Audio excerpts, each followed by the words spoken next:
Olá, seja bem-vindo, seja bem-vinda mais uma vez ao canal do nosso irmão Eduardo Sabag, Espiritismo Raiz. Meu nome é Jack Darsa e novamente estou aqui com vocês para falarmos um pouco sobre teologia, cristianismo primitivo e doutrina espírita. Então, já fica aqui o nosso pedido. Inscreva-se no canal Espiritismo Raiz do nosso irmão Eduardo Sabag. Quanto mais seguidores ele tiver, mais a doutrina espírita consegue se espalhar pelo planeta. Se inscreva também no meu canal do YouTube, Jack Darsa. Tem ali os meus vídeos, meus pessoais. E inscreva-se no canal do Instagram do nosso irmão Eduardo Sabag. E se quiser, igualmente, no meu canal do Instagram, Jack Darsa. No meu canal do Instagram, diariamente nós postamos uma mensagem de 1 minuto falando sobre doutrina espírita, sobre Jesus. Toda terça-feira às 20 horas temos o culto do Evangelho no Lar, seguido de meditação guiada e passe. Toda quinta-feira às 20 horas, o estudo do livro Renovando Atitudes de Hamed. Toda sexta às 20 horas, o estudo do livro Amor e Sexualidade, que é uma compilação de artigos de Joana de Ângeles. Dito tudo isto, vamos então à nossa fala de hoje. Eu devo dizer que esse tema era há muito tempo já eu queria desenvolver, né? Quando nós fizemos essa parceria com o nosso irmão Eduardo Sabag, o Edu, a gente fizemos 2 lives já falando sobre doutrina espírita, teologia, fizemos a palestra sobre o Sermão do Monte, depois fizemos a palestra sobre Paulo, depois sobre Pedro, sobre Maria de Magdala, sobre Judas. E hoje, então, eu conversando com o Edu, eu falei, deixa eu sair um pouquinho da vertente dos apóstolos, deixa eu falar sobre um tema que muitas pessoas têm dúvida. Sobre, afinal de contas, o corpo de Jesus antes de sua morte e após a sua morte, o seu desencarne. Era algo que eu queria há muito tempo já fazer. E iremos, penso, posteriormente fazer um vídeo igualmente sobre os irmãos de Jesus e sobre o Espírito de Verdade, uns temas que eu acho bem bacanas. Então, vamos hoje a essa questão sobre o corpo de Jesus. Então, vamos falar de novo sobre os aspectos teológicos do tempo de Jesus, do cristianismo primitivo, o que nós temos de desenvolvimento em relação a isso dentro do cristianismo primitivo. Vamos falar obviamente, sobre doutrina espírita e, igualmente, também sobre ciência no que concerne algumas questões do corpo de Jesus. Então, vamos lá. Jesus era um homem, viveu entre nós como homem, isso todos nós espíritas sabemos. Mas o que ocorre é que após a sua morte, várias correntes, várias seitas cristãs irão se desenvolver. E lembrando que aqui não vai dar para a gente agregar todas as informações, porque isso é coisa para um seminário inteiro, não é proposta, a gente vai tentar fazer aqui de uma forma bem resumida e, obviamente, como é de se esperar, é provável que uma coisa ou outra eu acabe esquecendo devido a tantos fatos importantes que temos a mencionar. Então, após a morte de Jesus, com o passar do tempo, vão existir diversas seitas cristãs e diversas formas de entender a natureza de Jesus. Então, vamos citar algumas delas aqui hoje. A primeira delas seria a seita dos docetistas. Os docetistas eram uma seita do cristianismo primitivo, um pouco antes dos gnósticos, que eles acreditavam que Jesus não possuía um corpo físico, ele era um corpo fluídico o tempo todo em que esteve dentre nós, porque ele era um homem divino. Então, essa foi uma das seitas que surgiu já bem no início do cristianismo primitivo, ou seja, Jesus era divino, ele não possuía um corpo físico de carne e osso, ele foi o tempo todo como se fosse um fantasma. Nós iremos falar muito sobre isso, sobre um espírito materializado. Dicas de passagem no século XIX, não vamos adentrar aqui, vamos somente comentar o nosso irmão Rusteng, da época de Kardec, ele também vai trazer isso de volta. Essa questão ela foi rapidamente no cristianismo primitivo, ela foi retirada por quê? Porque se Jesus tivesse sido o tempo todo um ser divino, não tivesse um corpo de carne e osso, ele não poderia ter morrido pelos pecados dos homens, como os cristãos primitivos já acreditavam. Então, diziam, não, se ele era todo divino, se ele era um espírito materializado, na forma como eles iriam entender, então a morte dele não houve, o sangue não foi derramado, portanto, não pode. Então, já desde o início, essa seita foi considerada herética, exatamente porque, se ele não tinha um sangue verdadeiro, o sangue dele não poderia redimir os pecados dos homens. E aí nós já vamos para a doutrina espírita, no livro A Gênese, capítulo 14, tem 64 a 67, perdão, capítulo 15 tem 64 a 67. Kardec vai falar sobre isso, e deixe-me ver somente onde está. Aqui. Capítulo 15 do Evangelho segundo o Espiritismo. Hoje a gente vai ter muitos livros. Se você tiver papel e caneta para anotar, é bom, porque senão você vai se perder, viu? Já vou logo avisando. Então, no item 64 do livro A Gênese, Kardec vai falar sobre o desaparecimento do corpo de Jesus. E aqui ele vai dizer que, segundo algumas opiniões, Jesus não teria tido um corpo carnal, mas apenas um corpo fluídico. Não teria sido em toda a sua vida mais do que uma aparição tangível. Numa palavra, uma espécie de agênere. E aí, mais à frente, já no item 65, ele vai dizer: os agêneres, porque os seres fluídicos, denominados pelo nome de agênere, não podem ser mortos. Anote esse nome agênere, que hoje a gente vai falar muito sobre eles. Mais à frente ele diz: se foi possível que Jesus morresse, é que carnal era o seu corpo. E finalmente, então, Kardec vai fazer essa colocação exatamente para colocar que ele, de certa forma, era contrário às ideias de Rustem, que trazia a ideia de que o corpo de Jesus era totalmente fluídico. Lembrando que essa questão de Rustem, eu não vou me aprofundar, mas é uma questão muito básica, que ele foi contemporâneo de Kardec e ele traz os evangelhos de Rustem psicografados pelos próprios evangelistas, o que aí já é um contrassenso. Por quê? Qualquer pessoa que conheça um pouco mais sobre o Novo Testamento, sobre a teologia e sobre o estudo da crítica textual do Novo Testamento, sabe que o Novo Testamento é repleto de contradições. Então eles deveriam ter trazido a história verdadeira. Mas isso é só uma parte, não vou me aprofundar nesse assunto e respeito profundamente qualquer rustemista que tenhamos aqui, ok? E Kardec, então, mais à frente ele vai falar, no item 66 do capítulo 15, sobre as considerações morais de Jesus não ter um corpo de carne. Então ele vai dizer: se as condições de Jesus durante a sua vida fossem as dos seres fluídicos, ele não teria experimentado nem a dor, nem as necessidades do corpo. Supor que assim haja sido é tirar-lhe o mérito da vida de privações e de sofrimentos que escolhera, como exemplo de resignação. Se tudo nele fosse aparente, todos os atos de sua vida, a reiterada predição de sua morte, a cena dolorosa do Jardim das Oliveiras, sua prece a Deus para que lhe afastasse dos lábios o cálice de amarguras, sua paixão, sua agonia, tudo, até o último brado, no momento de entregar o espírito, não teria passado de vão simulacro, para enganar com relação à sua natureza e fazer crer num sacrifício ilusório de sua vida, em uma comédia indigna de um homem simplesmente honesto, indigna, portanto, e com mais forte razão, de um ser tão superior. Numa palavra, ele teria abusado da boa-fé dos seus contemporâneos e da posteridade. Tais as consequências lógicas deste sistema, consequências inadmissíveis, porque o rebaixariam moralmente em vez de o elevarem. Então vamos ver que Kardec, na Gênese, capítulo 15, Kardec, último livro publicado por a Gênese, último livro publicado por Kardec, em 1868, ele vai trazer então essas condições de algumas pessoas, até mesmo na época de Kardec, no século XIX, acreditarem que Jesus era um ser fluídico e não de carne e osso. A segunda questão, então, primeiro vimos o docetismo. A segunda questão que muitos viam na época de Jesus era o adocionismo, ou o separatismo. O que isso quer dizer? Muitas pessoas na época, logo após a morte de Jesus, acreditavam que ele era homem, que a partir de um momento ele se tornou filho de Deus ou Deus, e depois, no final, ele voltou a ser homem. E é muito interessante a gente estudar teologicamente. Por quê?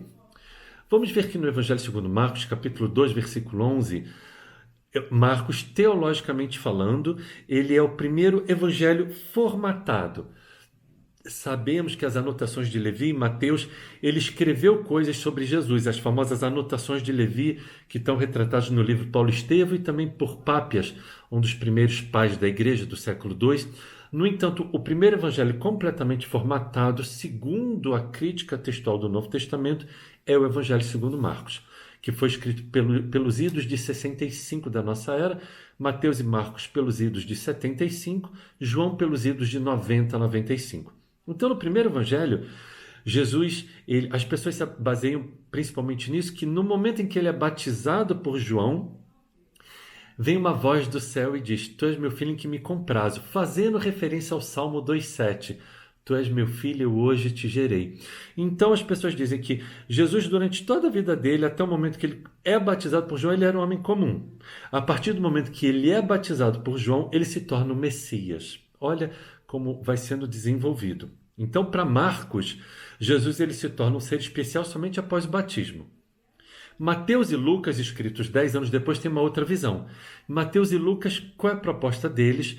Dizendo que Jesus ele era o Messias desde o nascimento. Então, tanto Mateus e Lucas, eles vão trazer a árvore genealógica de Jesus. Não é a mesma, curiosamente, não é a mesma árvore genealógica, mas eles querem fazer uma árvore genealógica que remeta principalmente até Davi, porque é dito que de Davi, é uma das profecias que de Davi viria o Messias do povo judeu, o Salvador. Então, eles querem dizer que Jesus era o Messias desde o seu nascimento. João, escrito posteriormente, ele já vai mais longe. Não vamos aprofundar muito sobre essa questão, mas para João, Jesus é um ser pré-existente e divino. Primeiro, Evangelho segundo João, capítulo 1, versículo 1. No princípio era o Verbo, do princípio era o verbo, e no versículo 14, capítulo 1, versículo 14, e o verbo se fez carne. Então, vou até ler aqui para a gente ser bem fiel à leitura. Vamos buscar aqui, para que eu possa ser mais fiel. No Evangelho segundo João, no princípio era o verbo, e o verbo estava com Deus, e o verbo era Deus. No princípio era o verbo, e o verbo estava com Deus, e o verbo era Deus. Ele está dizendo que o verbo era Deus. Versículo 14. E o verbo se fez carne e habitou entre nós. Então, já no primeiro capítulo de João, João está dizendo que Jesus era um ser pré-existente, que desde que Deus criou o planeta, se referindo à Gênese do Antigo Testamento, no princípio Deus criou o céu e a terra, ele está querendo dizer que Jesus já era um ser divino desde lá. Então vejam como teologicamente as coisas vão se desenvolvendo então, e vão tomando um outro rumo que, creio eu, Jesus achava que não era muito bem isso. Então já vimos por que essa questão não foi aceita, porque eles não aceitavam que Jesus fosse, então, primeiro o homem, depois o Messias, e lá no final, Evangelho segundo Mateus capítulo 26, versículo 46, Marcos capítulo 14, versículo 34, vai ser a famosa fala de Jesus, ele está crucificado já, e vai dizer: Eloi, Eloi, lama sabachthani, Deus meu, por que me desamparaste? Então as pessoas da época acreditavam que naquele momento ele já tinha voltado a ser homem, que é muito interessante. Mas a gente vai ver, inclusive muitas pessoas me perguntam se essa passagem seria verdadeira. Vejam que, se a gente for para Lucas, Evangelho segundo Lucas, capítulo 23, versículo 46, Jesus está na cruz e ele está dizendo: Pai, nas tuas mãos entrego o meu espírito. Dizendo isso, expirou, ou seja, ele morre. Então vejam que é um contrassenso, é um meio paradoxal. Essas duas informações se chocam, que primeiro ele está dizendo que ele foi abandonado por Deus, e depois ele está dizendo que Pai, nas tuas mãos entrego o meu espírito. Então, das famosas 7 frases que foram ditas por Jesus na cruz, essas duas, elas são contraditórias, e os estudiosos da crítica textual acreditam que essa famosa primeira que tem Mateus e Marcos, Deus meu, por que me desamparaste, Eloi, Eloi, lama sabachthani, que está fazendo referência ao Salmo capítulo 20, versículos 1 a 16, principalmente no versículo 1, seria uma colocação de algum judeu que estava ali, que escreveu, que compilou os evangelhos. Então, e eu, particularmente, aí já é a opinião do Jack Darsa, eu também acredito nisso, porque se Paulo, a gente vai ver Paulo e Estevão, como Paulo ele morre, como Pedro morre, corajosos, e o guia, o modelo deles que era Jesus. Será que Jesus não agiria assim? Pedro também é crucificado de cabeça para baixo. Paulo vai ser degolado. Então, peraí. Se Paulo e Pedro agiram com toda essa coragem, Jesus não teria, que é infinitamente superior a eles, visto que é um espírito puro? Então, na minha muito ignorante opinião, humilde, eu digo que eu não acredito que Jesus tenha dito isso, mas sim Lucas capítulo 24, capítulo 23, versículo 46. Pai, nas tuas mãos eu entrego meu espírito. Isso eu consigo visualizar Jesus dizendo. Então já vimos o docetismo, Jesus era divino. Adocionismo, ele é adotado por Deus, já vimos que também foi considerado herético. Tivemos o modalismo. O que é o modalismo? Foi outra forma de entender Jesus. Eles diziam que Jesus, ele era assim, ó, eu vou dizer, eu sou filho do meu pai, eu sou irmão da minha irmã, e se eu tivesse filhos, eu seria pai dos meus filhos. Então, uma pessoa só, eu, Jack, eu tenho 3 modos de ser. Sou filho do meu pai, irmão da minha irmã, pai dos meus filhos. No entanto, é como eles dizem, também foi considerado herético por um simples motivo. Jesus, todas as vezes que ele estava rezando para Deus, ele não podia estar falando com ele mesmo. Quando ele fala, Pai, afasta de mim esse cálice, ele não estava falando com ele mesmo. Então, também foi considerado uma heresia. E, finalmente, então, temos a figura da Trindade. 3 deuses, o Pai, o Filho e o Espírito Santo, entendendo que isso foi um desenvolvimento teológico. Os apóstolos não tinham esse conhecimento. Nós não acreditamos que os apóstolos pensassem em 3 deuses, que Jesus era Deus. Muito, muito, muito. A gente não pode afirmar 100%, mas pelo estudo da crítica textual do Novo Testamento e pelo que todos nós estudamos na literatura psicografada espírita, nós vemos que eles não acreditavam que Jesus era Deus, mas sim o Messias. Evangelho segundo Mateus, capítulo 16, versículo 16. Tu és o Cristo, o Filho do Deus vivo. Cristo, que é do grego Christos, que quer dizer Messias, ou Mashiach em hebraico, o enviado, o escolhido, o ungido, mas não Deus em si. É uma coisa completamente diferente. Então vamos ter... E aí então essa vai ser desenvolvido no primeiro concílio de Constantinopla, em 325, no Credo de Niceia. A palavra Espírito Santo ele aparece, mas não é dado muita importância. Somente no ano de 381 é que a figura do Espírito Santo vai se consagrar dentro do catolicismo, que se torna, a partir do ano 381, a religião oficial do Império Romano, através do imperador Teodósio. Em 325, com Constantino, ele somente permite que o cristianismo seja uma religião aberta, ou seja, que as pessoas possam professar o cristianismo, mas ele não adota o cristianismo como religião oficial do Império Romano. Isso só ocorre no ano de 381. Lembrando que, dos 8.000 versículos do Novo Testamento, nós só temos 2 menções ao Pai, Filho e Espírito Santo. Mateus capítulo 28, versículo 19 e 1ª Epístola de João capítulo 5, versículo 7 e 6. E o que ocorre, estou aqui com a Bíblia de Jerusalém, o que ocorre, estas 2 colocações são consideradas, teologicamente falando, pelos estudiosos da crítica textual, uma interpolação. O que é uma interpolação? Uma colocação tardia, não fazia parte dos escritos verdadeiros e originais. E eu estou aqui com uma Bíblia católica, Bíblia de Jerusalém. Vamos ver o que a Bíblia de Jerusalém nos diz. Então, já marquei errado aqui. Não, está aqui. Evangelho segundo Mateus, capítulo 28, versículo 19. Ide, portanto, e fazei... capítulo 28 é o último capítulo do Evangelho segundo Mateus, termina no capítulo 20, e vamos ver no capítulo 18, no capítulo 19, que Jesus nos diz: Ide, portanto, e fazei discípulos de todas as nações, batizando-as em nome do Pai, do Filho e do Espírito Santo. E aí tem uma letrinha minúscula quando termina o versículo, letra C. Vamos lá na letra C e ver o que é a Bíblia de Jerusalém, uma das Bíblias mais respeitadas teologicamente falando pelos católicos, o que ela nos diz. É possível que, em sua forma precisa, esta fórmula reflita influência do uso litúrgico posteriormente fixado na comunidade primitiva. Sabe-se que o livro dos Atos fala em batizar em nome de Jesus. E, efetivamente, aqui está dizendo do livro dos Atos, capítulo 1, versículo 5, capítulo 2, versículo 38, mas também tem o capítulo 10, versículo 19, se eu não me engano. Então, a própria Bíblia de Jerusalém está dizendo que essa passagem, ela, como se diz no ditado popular, não é muito católica. E o outro versículo, 1ª Epístola de João, capítulo 5, versículo 7 e 8, vamos ver o que a Bíblia de Jerusalém nos diz. E o versículo é: porque 3 são os que testificam, o Espírito, a água e o sangue, e os 3 tendem ao mesmo fim.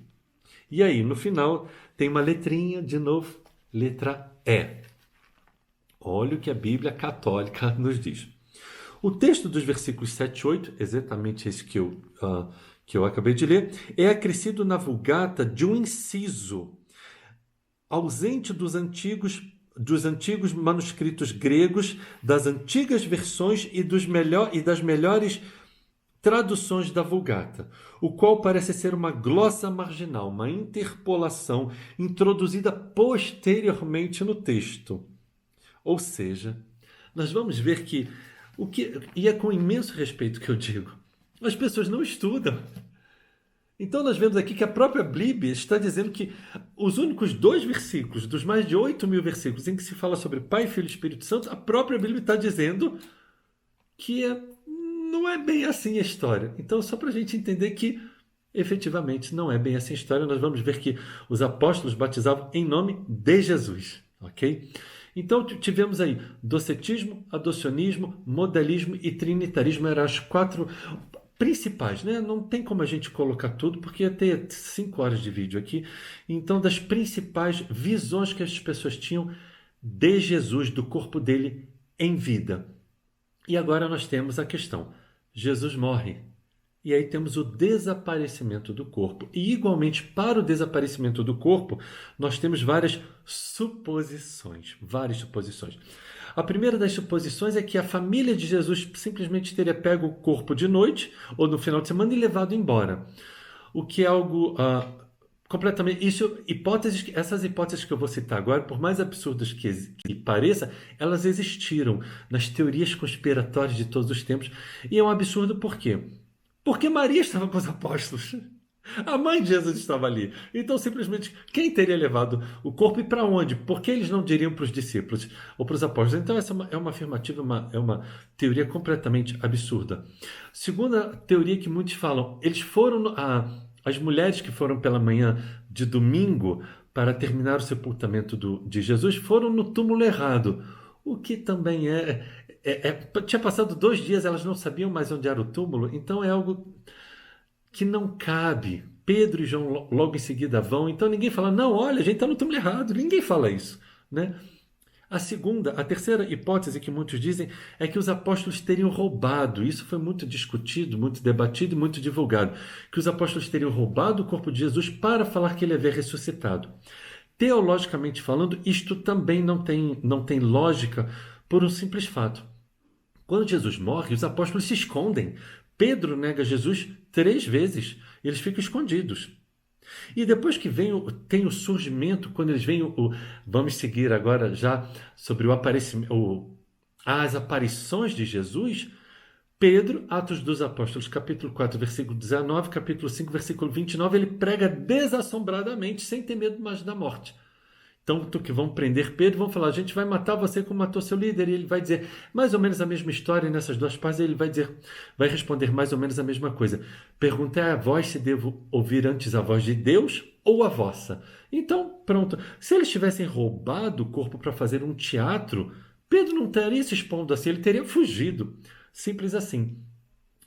Uma outra questão também foi muito colocada até o século passado. Jesus viveu, ele não estava morto, ele simplesmente saiu andando e foi para algum lugar. Aí dizem que ele foi para Caxemira, que ele foi para Síria. Alguns dizem que ele foi para Roma, casou, teve 4 filhos. Tem todas as especulações, teorias conspiratórias, nós precisamos entender que sempre existiram. Infelizmente sempre vão existir, então também é algo que não bate. Por quê? Jesus morre, quando ele morre na cruz, nós sabemos disso não somente pelos escritos espíritas, mas pela ciência, pelo estudo do Santo Sudário. E talvez você possa falar, não, mas o Santo Sudário ele é falso, já viram que está errado e tal, pela datação do carbono 14. Eu falo, não, calma, precisamos estudar mais. Então eu trouxe aqui um dos livros. Eu já estudei, já li alguns livros sobre o Santo Sudário. Eu já estive na Espanha, que existem 3 sudários na verdade. Eu fui na Espanha visitar um dos sudários, o sudário de Oviedo, conhecer mais de perto e ter mais conhecimento a respeito do assunto. E trago aqui para vocês esse livro. Não sei se dá para ver. O Sinal, o Santo Sudário, o Segredo da Ressurreição. Digo que a primeira parte do livro, até metade do livro mais ou menos, é um livro excelente, trazendo as explicações científicas sobre o Santo do Sudário, é espetacular. A segunda parte, com todo respeito, é pura especulação, teorias conspiratórias que definitivamente são falsas. Mas respeitamos o autor, mas os sinodologistas são as pessoas que estudam os sudários, né? Esse é o nome da ciência, sinodologia. E ele faz um estudo brilhante, brilhante sobre o sudário. Para quem quiser se aprofundar mais, vale a pena o livro. A primeira parte. A segunda você pode até ler como conhecimento, mas não como verdade, porque definitivamente não é. E nós sabemos pelo estudo do Santo Sudário que sim, pertenceu a Jesus. Lembrando que tem 3 sudários: o sudário de Turim, de Manopelo e de Oviedo. E é comprovado cientificamente que o homem do sudário ele já estava morto. Inclusive o soldado Longinos, quando atravessa a lança, ele... E aí eu não vou adentrar esse campo porque é o campo da ciência médica, mas resumindo, e também pelos próprios escritos espíritas que nós temos, não só pela teologia e pela ciência, sim, Jesus estava morto. Então ele não saiu andando. Ele até poderia, talvez, visto que ele tinha domínio pleno sobre a matéria. Afinal, ele realizava o que nós chamamos, entre aspas, de milagre, não é? Ele curava os leprosos, ele devolvia a vista aos cegos, curava os paralíticos. Então ele tinha o poder sobre a matéria, não somente tocando, mas pelo poder da vontade. Evangelho segundo Mateus capítulo 8, versículos 5 a 13, é a famosa cura do servo do centurião, que o centurião diz: não sou digno de que entres debaixo de meu telhado, mas dizes somente uma palavra e ele irá sarar. Está dizendo que nessa hora o servo do centurião, que Jesus sequer vai na casa do centurião, ou seja, pela ação da vontade de Jesus, ele já curava as pessoas. Então, e a última hipótese é exatamente a que nós espíritas entendemos, que o corpo se desmaterializou. Segundo o que nós temos hoje pela ciência, para se desmaterializar um corpo do tamanho de Jesus, que era de um homem de aproximadamente 1,81 m de altura, a energia que seria necessária, segundo a ciência que nós temos hoje, não sei se é possível ou não, mas dizem que para desmaterializar um corpo pesando 80 quilos, a energia gerada não desmaterializaria somente o corpo de Jesus, mas toda Jerusalém. Então, mas isso é o quê? É segundo a nossa ciência. Esse é o ponto. Esse é o ponto.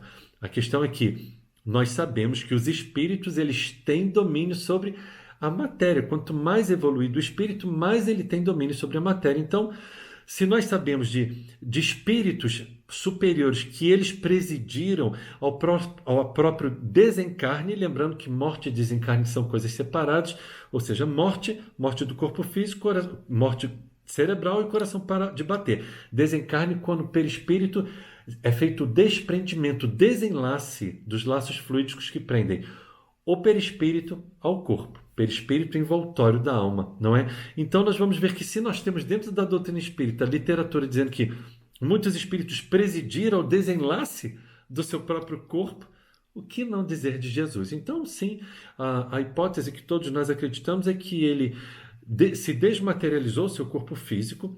E por que então túmulo aberto? Essa é uma outra questão interessante. Porque cremos que Jesus... precisamos entender que os homens do tempo de Jesus eles não tinham capacidade de entender muitas coisas. Como vamos ver, eu já falei isso em outros vídeos, Jesus não falou sobre a reencarnação. Eu já devo ter falado isso aqui em algum lugar, mas caso você tenha alguma dúvida, livro A Gênese, capítulo 17, tem 46, livro Boa Nova, capítulo 14, livro Primícias do Reino, capítulo 4. Então vamos ter que, a despeito da famosa conversa de Jesus com Nicodemos, ele não pregou sobre a reencarnação abertamente, principalmente no livro Boa Nova, capítulo 14, e no livro A Gênese, capítulo 17, tem 46, você tem bem consolidada essa informação. Eles entendiam mais ou menos, mas não tinham conhecimento sólido a esse respeito, ok? Então, vamos entender isso. Então, ele queria realmente que os apóstolos acreditassem que ele estava presente. E por isso, então, o corpo sumir e o túmulo aberto. Lembrando, inclusive, que as questões da reencarnação, eu tenho um vídeo, se você botar Jack Darsa, João Batista era Elias, eu explico teologicamente falando, por que que quando Jesus diz que João Batista era Elias que havia de vir, pode ser que os apóstolos entenderam de uma forma equivocada. E aí, baseado na teologia, segundo o livro de Reis, capítulo 2, versículo 9 a 15, isso é muito bem explicado. Exatamente falando sobre o profeta Elias, sobre a morte dele, sobre o seu seguidor Eliseu, mas que também não é o foco aqui, só fica o spoiler, ok? Não é o foco aqui do nosso tema. Então, temos aí então o sumiço do corpo, assim, ele se desmaterializou. E depois? Já estamos com 35 minutos de vídeo, meu Deus do céu. E depois? Vamos lá. E depois, vamos falar o que nós temos dentro da doutrina espírita. Vamos para o livro A Gênese, capítulo 15, item 61. Capítulo 15, item 61. A partir do item... capítulo 15, a partir do item 56, é a aparição de Jesus após a sua morte. E no item 61 do capítulo 15 do livro A Gênese é dito: todos os evangelistas narram as aparições de Jesus após a sua morte. Eu não vou ler tudo porque é um texto longo. Elas, as aparições, aliás, se explicam perfeitamente pelas leis fluídicas e pelas propriedades do perispírito, e nada de anômalo apresentam em face dos fenômenos do mesmo gênero, sem lhes faltar sequer a tangibilidade, ou seja, de poder tocar. Nele reconheceremos nas suas diversas aparições, em tais ocasiões, todos os caracteres de um ser fluídico. Vamos começar a prestar mais atenção agora. Aparece inopinadamente e do mesmo modo desaparece. Uns o veem, outros não, sob aparências que não tornam reconhecível nem sequer aos seus discípulos. Evangelho segundo João, capítulo 20, versículo 14, ele aparece para Maria de Magdala, ela não reconhece Jesus. Evangelho segundo João, capítulo 21, versículo 4, ele aparece para os apóstolos quando eles estão pescando lá na Galileia. Eles não reconhecem Jesus. Evangelho segundo Lucas, capítulo 24, versículo 31, a caminho de Emaús, ele está indo a caminho de Emaús com João de Cleófas e com Zacarias. Cleófas é o que está narrado no Novo Testamento, mas sabemos que era João de Cleófas, o seu nome, e Zacarias, por um outro livro. É muito livro. O Amor Jamais Te Esquece, O Amor Jamais Te Esquece, de Lúcio, tem essa narrativa. Então, Maria não reconhece, ela acha que Jesus é o jardineiro. Quando os apóstolos estão pescando, não reconhecem que é Jesus. Então é muito interessante. Vamos pegar essas passagens aqui rapidamente, só para a gente ver. Então vamos lá, Evangelho segundo João, capítulo 20, versículo 14. Vou ler rapidamente. Onde está?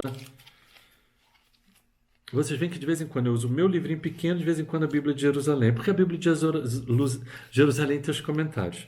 Capítulo 20, versículo 14. Maria vê Jesus, e tendo dito isto, voltou-se para trás e viu Jesus em pé, mas não sabia que era Jesus. Disse-lhe, ou seja, e aí é Jesus falando com ela. Disse-lhe Jesus, mulher, por que choras? Quem buscas? Ela, cuidando que era o jardineiro, disse-lhe, Senhor, se tu o levaste, diz-me onde o puseste, eu o levarei. Então Maria não reconhece Jesus. João capítulo 21, versículo 4, último capítulo de João. E sendo já manhã, Jesus se apresentou na praia, mas os discípulos não conheceram que era Jesus. Olha que interessante. E Evangelho segundo Lucas, capítulo 24, versículo 31, vai dizer então no versículo 18, que era Cleófas, pelos Espíritos sabemos que era João de Cleófas e Zacarias, e do versículo 36 a 43, vai dizer, e falando eles destas coisas, eles estão a caminho de Emaús, 11 quilômetros distante de Jerusalém, eles não conhecem que era Jesus. E eles, espantados e atemorizados, pensavam que via algum espírito. Isso é no final do dia. Eles andam o dia inteiro com Jesus por 11 quilômetros, eles não reconhecem que é Jesus. E só no final eles vêm e acham que é um espírito. Guardem essas informações. Voltemos agora ao livro A Gênese. Uns o veem, outros não, sob aparências que não tornam reconhecível nem sequer aos seus discípulos, acabamos de verificar. Mostra-se em recintos fechados, é a primeira vez, Evangelho segundo João, capítulo 20, versículo 19, que ele aparece para os apóstolos ali onde eles estavam escondidos, onde um corpo carnal não poderia penetrar. Sua própria linguagem carece da vivacidade da de um ser corpóreo. Agora guarde isso que a gente vai ler. Fala em tom breve e sentencioso. E mais à frente vai dizer: sua presença causa simultaneamente surpresa e medo. Guardem isso contigo. Jesus, portanto, se mostrou com seu corpo perispirítico. Desde que viam o Senhor e o tocavam, haviam de achar que aquele era o seu corpo ressuscitado. Então, vamos guardar essas informações. Fala em tom breve e sentencioso, sua presença causa simultaneamente surpresa e medo. Então, agora do capítulo 15 tem 64 e tem 61. Vamos lá para o capítulo... Eu marquei aqui. Calma que é muita coisa. É porque eu tirei os marcadores. Pronto. Vamos agora para o capítulo 14 e tem 35.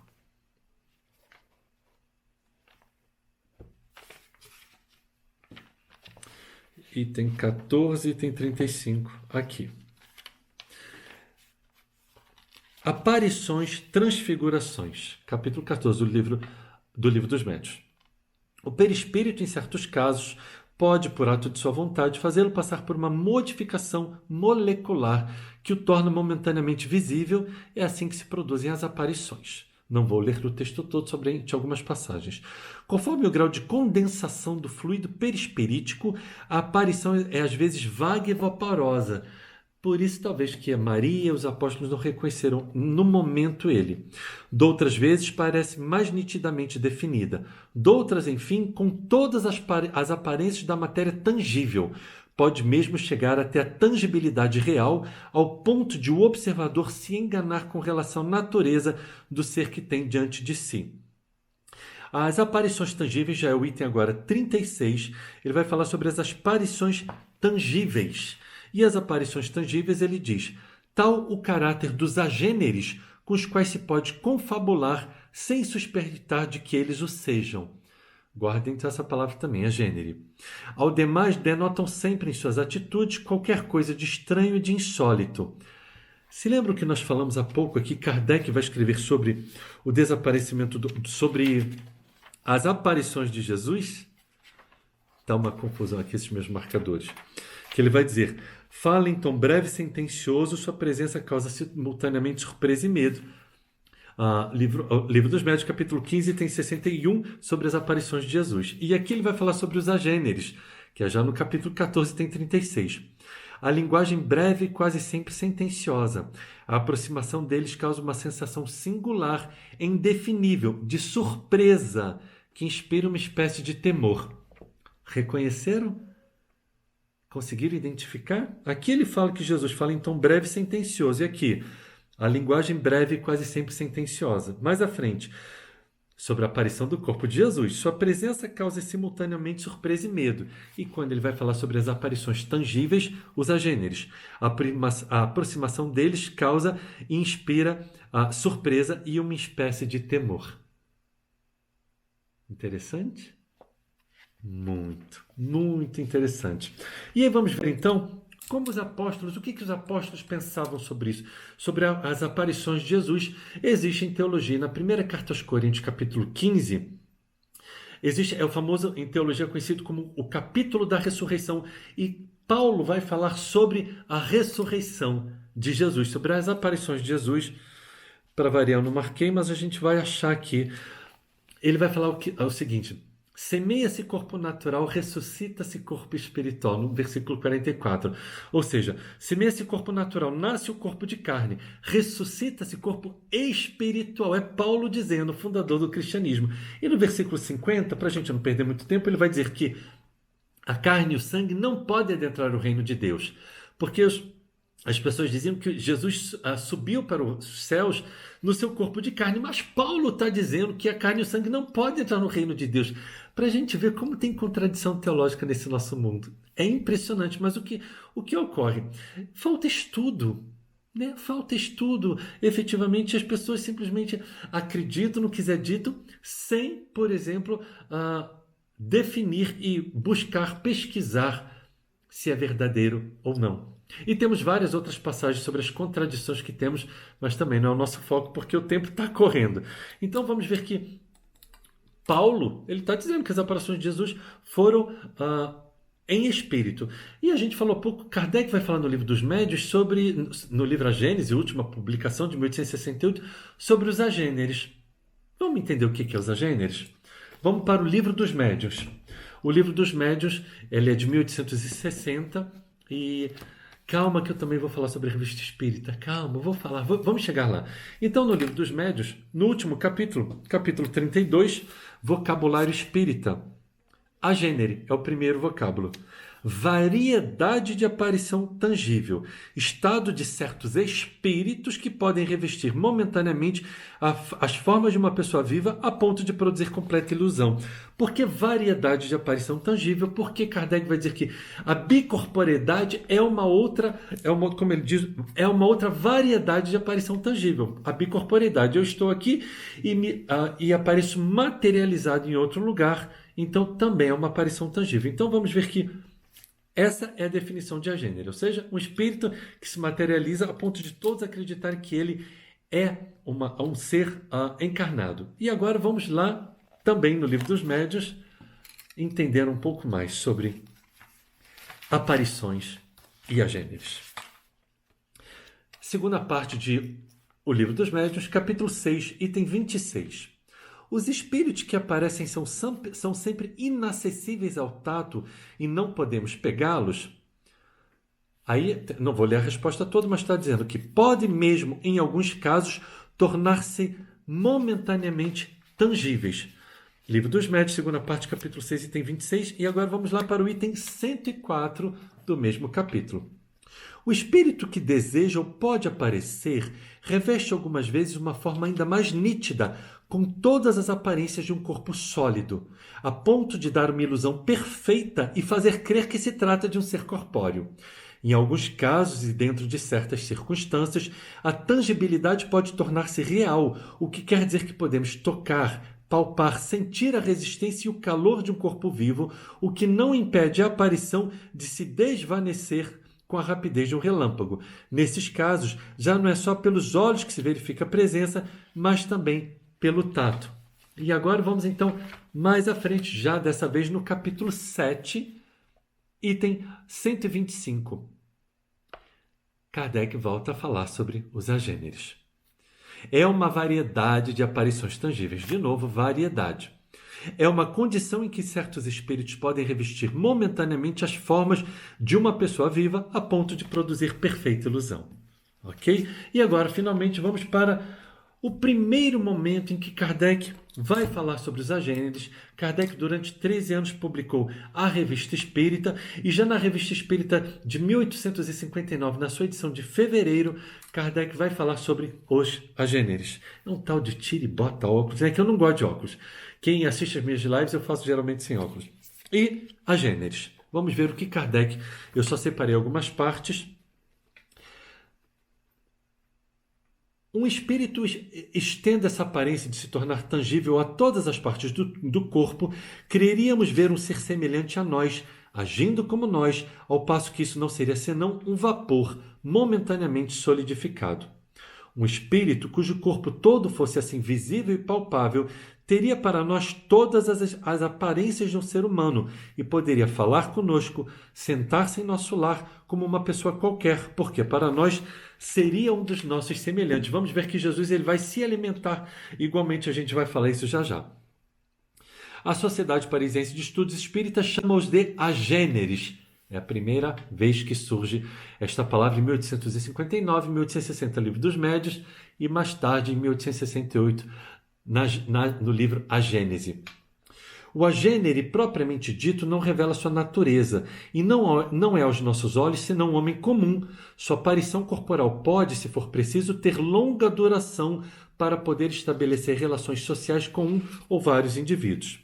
E aí Kardec vai fazer várias perguntas. Ele pergunta: se um semelhante ser a nós se apresentasse, haveria um meio para reconhecê-lo? A espiritualidade responde: não, apenas pela sua desaparição que se faz de modo inesperado.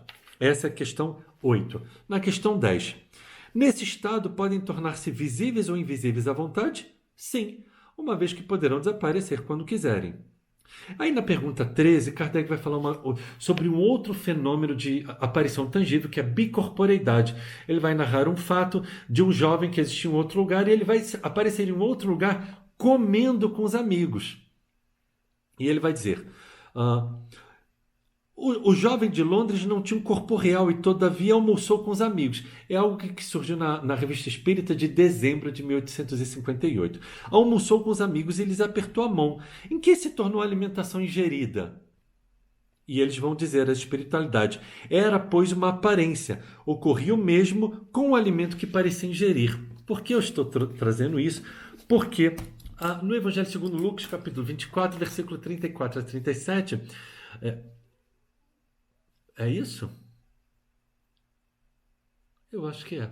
Vamos ver aqui? Eu acho que é Lucas capítulo 24. É! Calma, vamos ver.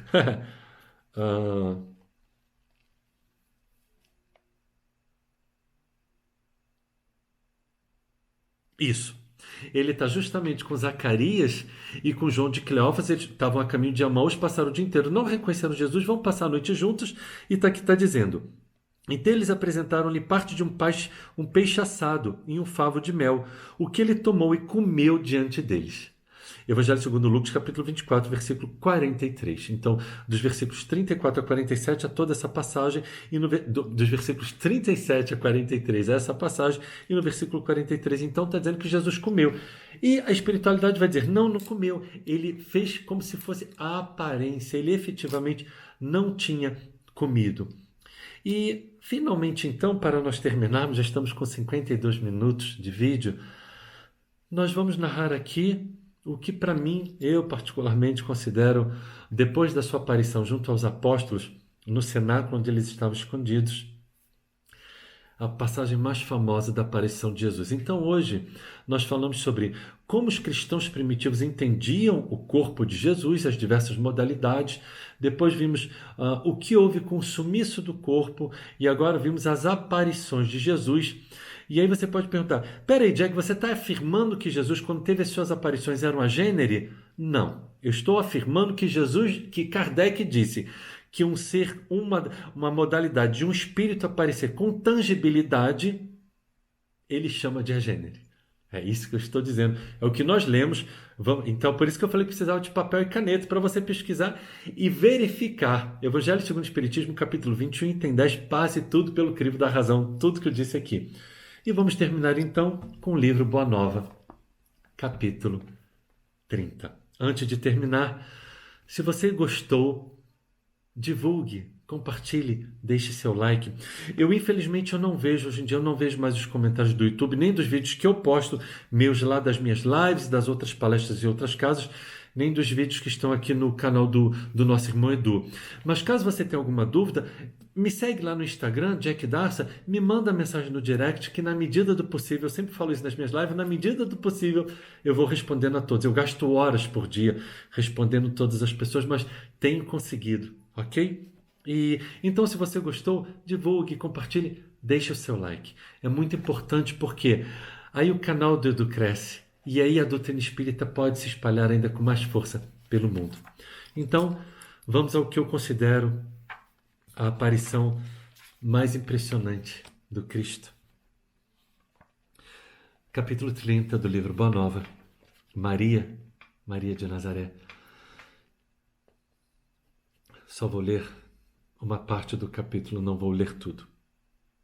Enlevada nas suas meditações, Maria viu aproximar-se o vulto de um pedinte.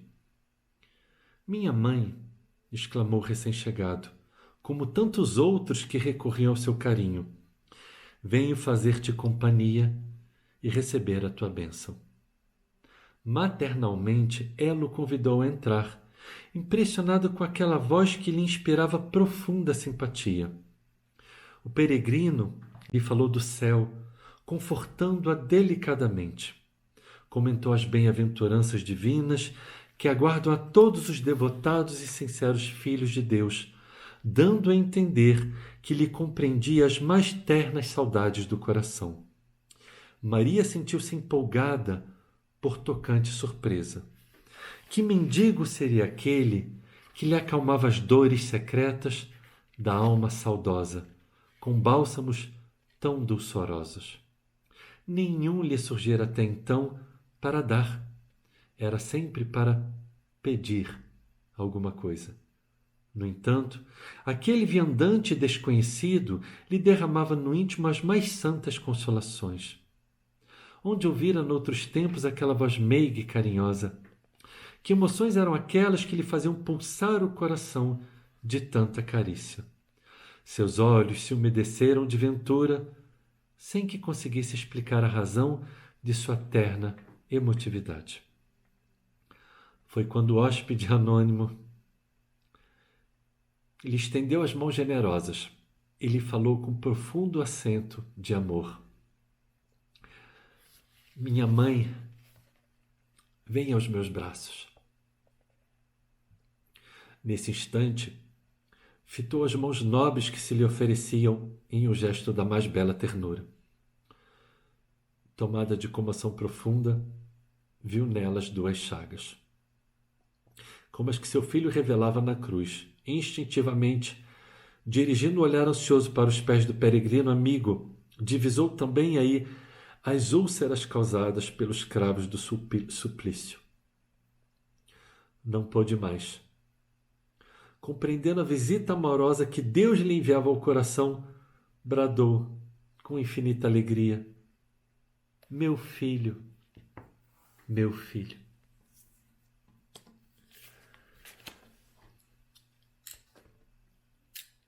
E é com essa fala de Maria que nós terminamos aqui a nossa singela tentativa de falar um pouco sobre teologia, cristianismo primitivo, doutrina espírita, sobre aspectos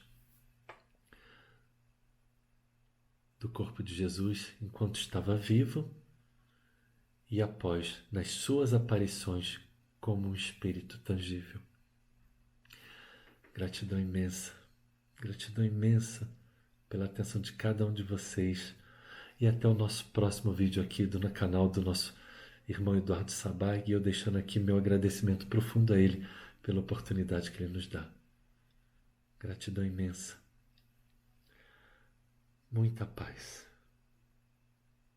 Muita paz.